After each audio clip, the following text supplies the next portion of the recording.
ফের অপেক্ষায় সাকিব। দেশে আসা হয়েও যেন হচ্ছে না আসা বাংলাদেশের ক্রিকেটের অন্যতম সেরা অলরাউন্ডার সাকিব আল হাসান। আবার কবে জাতীয় দলে ফিরবেন, এই প্রশ্ন এখন ঘুরছে ক্রিকেট অঙ্গনে।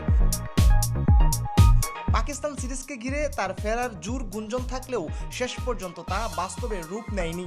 মূলত তার বিরুদ্ধে থাকা মামলার অগ্রগতি না হওয়ায় দেশে ফেরেননি এই তারকা ক্রিকেটার।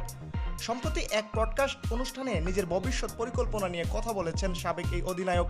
প্রায় ১.৫ বছর জাতীয় দলের বাইরে থাকা সাকিব জানান তিনি এখনও আশাবাদী যে দ্রুতই জাতীয় দলে ফিরতে পারবেন।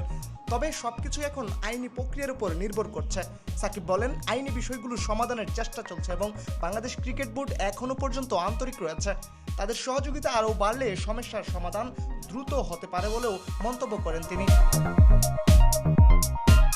আইনি জটিলতা কাটলেই দেশে ফিরতে চান সাকিব। তার ভাষায়, যেদিন সমস্যার সমাধান হবে, আল্লাহ চাইলে তার পরদিনই দেশে চলে আসবেন। আলোচনার এক পর্যায়ে পাকিস্তানের রহস্য স্পিনার উসমান তারিকের বোলিং অ্যাকশন নিয়েও কথা বলেন সাকিব।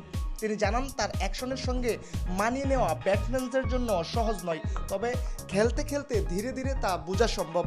ক্রিকেট প্রেমীদের আশা, আইনি জট দ্রুত কাটলে আবারও লাল সবুজের জার্সিতে দেখা মিলবে সাকিবকে।